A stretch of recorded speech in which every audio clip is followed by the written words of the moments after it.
Bueno, vamos a invitar a María Alejandra, Alicia, Verónica y Romina a subir aquí al estrado, así hacemos la sesión de preguntas. Les pedimos a los 5 disculpas porque empezamos un poquito más tarde, entonces vamos a tener que ir un poquito más rápidamente con la dinámica de preguntas, así que ya están listos los preguntones que tengo ahí a la derecha. Cuando quieran disparar, avanti. Sí. A Verónica Sauer. ¿Dónde y cuándo se podrá acceder al mapa interactivo de los ensayos de larga duración? Bien, ya estamos en la etapa final de confección. Ya estamos trabajando de manera conjunta con el equipo SIC de Espeña. Yo calculo que en un plazo de 15-20 días eso está disponible. En primer lugar saldría dentro de los mapas de GeoINTA, las páginas de GeoINTA. Pero la idea es también compartirlo dentro de las páginas de INTA Central. Bien. Otra pregunta. Dentro del programa, ¿qué atención se le está prestando a las características del cultivo de cobertura en cuanto al aporte de nitrógeno, biomasa aérea, raíces, etcétera? Bien, dentro del planteo del esquema presentado, el inicial no contemplaba cultivos de cobertura. A partir del segundo ciclo de rotaciones se diagrama y se pone al trigo de verano como cultivo de cobertura, porque el trigo tiene más chances en nuestra zona hacerlo como cultivo de verano, es decir, sembrado en febrero-marzo, que como se lo haría tradicionalmente, mayo-junio.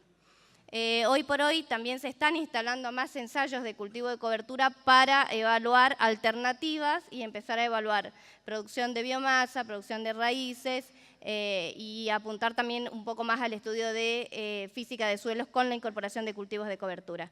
Pero eso está en etapa inicial. Una preguntita para Alicia. ¿Cuál fue la profundidad de muestreo y por qué son diferentes los niveles iniciales de materia orgánica? Sí, eso me olvidé de aclarar en la presentación. Todos los resultados están expresados en stocks o reservas a 2.500 toneladas de suelo por hectárea, que equivalen más o menos a 0,20, 0,19 centímetros de suelo. El ensayo, las diferencias iniciales fueron porque el ensayo se montó en un sitio que no era homogéneo. Las personas inició en 1979 y las distintas secuencias se fueron instalando en forma diferida en el tiempo. Evidentemente el sitio no era homogéneo, por eso los valores de inicio de cada una de las secuencias son diferentes y por eso obtenemos resultados diferentes. Lo ideal hubiese sido que el sitio sea homogéneo y ahí sí poder comparar qué efecto tiene cada rotación sobre el mismo valor de partida de materia orgánica.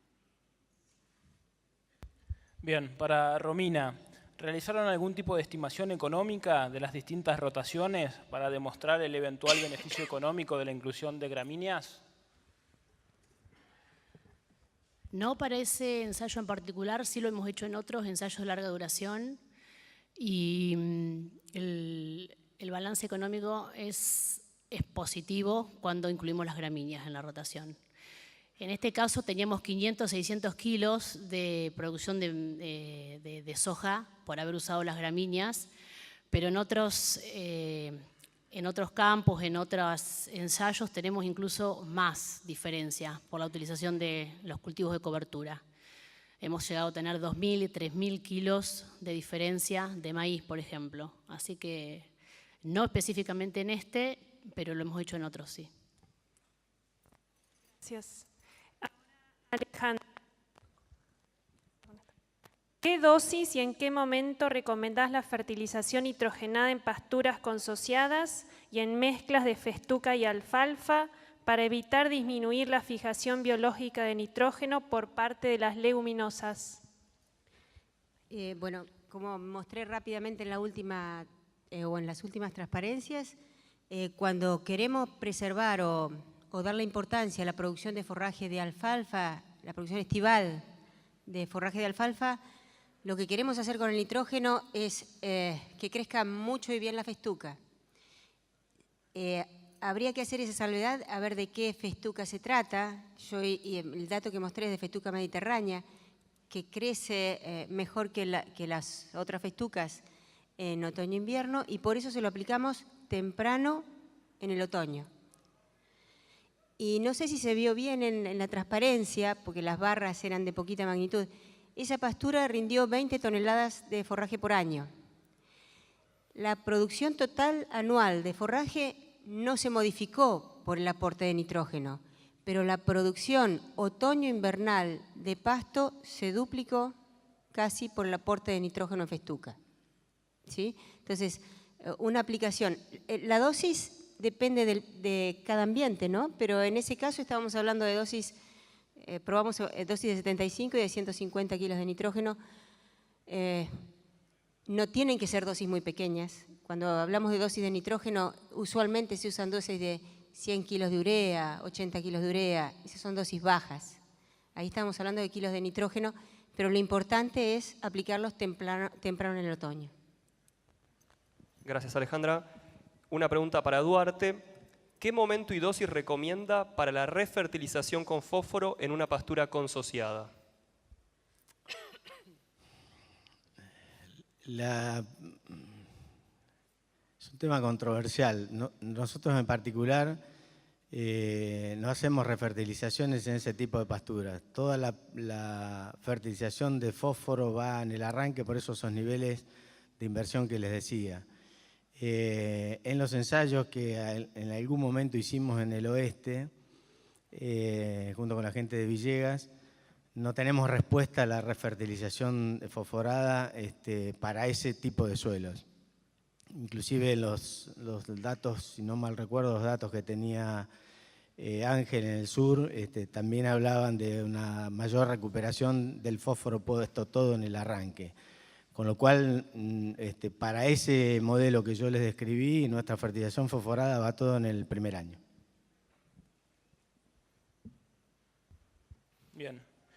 Última pregunta para la chica de larga duración.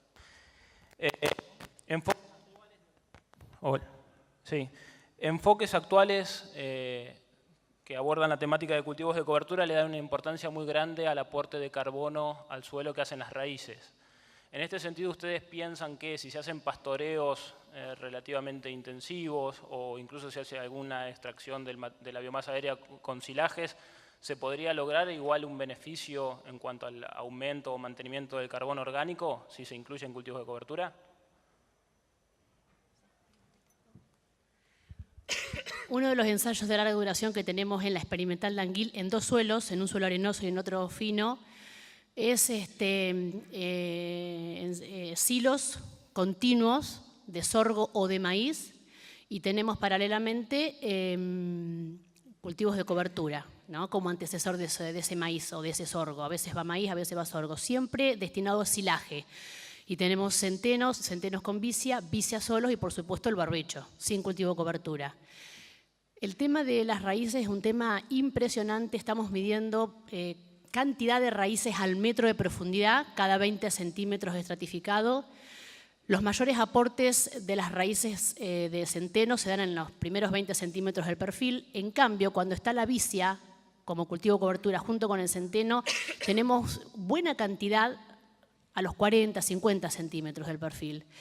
Y estamos teniendo aproximadamente unos 6.000 a 7.000 kilos de materia seca de biomasa de raíces por parte de los cultivos de cobertura. O sea que es impresionante. Ahora, si yo pastoreo el cultivo de cobertura, que nosotros no lo descartamos en otra situación, no en esta, haciendo un pastoreo racional, porque si no, no sería cultivo de cobertura, el aporte de la raíz sigue siendo importante. Pero siempre tenemos que dejar una parte, o sea, el residuo en la superficie para que atenúe o mitigue los procesos de erosión hídrica y eólica que ocurren en la semiárida. Siempre tenemos que dejar residuos sobre la superficie, o sea, la raíz va a estar. Quizás el efecto del pastoreo afecte de alguna manera la cantidad de raíces, no está medido, eso no lo hemos medido, pero el tema de raíz se asocia a materia orgánica, pero los residuos sobre la cobertura persiguen otros objetivos, más relacionados a la física de suelos. Bueno, muchas gracias. Y una es dual también, para Marino y Duarte. ¿Recomendaría fuentes de nitrógeno de liberación lenta para pasturas consociadas? Bueno, gracias. En la presentación no hablé de fuentes. Sí, evidentemente puede tener alguna ventaja. Yo hablé de aplicaciones, básicamente todo lo que mostré era urea. La urea, a menos que haya problemas de volatilización en épocas de alta temperatura o en determinadas condiciones ambientales, no tendría demasiadas diferencias con las otras fuentes. Ahora, en aplicaciones tempranas en otoño, donde tenemos probablemente temperaturas superiores a los 20 grados y condiciones predisponentes a la volatilización de urea, se podría pensar en algún otro tipo de fuente, como la de liberación lenta, como fuentes líquidas. Habría que evaluar cada situación. No tengo nada para aportar en ese sentido. Me gustaría probarlo, pero honestamente nosotros lo que trabajamos es con urea. Casi para muchas de las instancias me preocupa más la denitrificación y la pérdida por saturación que no los problemas de temperatura. En la salida de invierno claramente usamos urea. Y en las implantaciones de los verdeos de invierno las fuentes son líquidas, enriquecidas con azufre, como les decía. Pero bueno, evidentemente es posible que a lo mejor probando encontremos alguna respuesta adicional, ¿no? Pero de vuelta, creo que lo más importante es la decisión de ponerlo. No empecemos a discutir la fuente. Bien. Una pregunta para Romina, Alicia y Verónica. ¿Cómo es el balance hídrico en un lote con cultivo de cobertura respecto a otro con barbecho químico?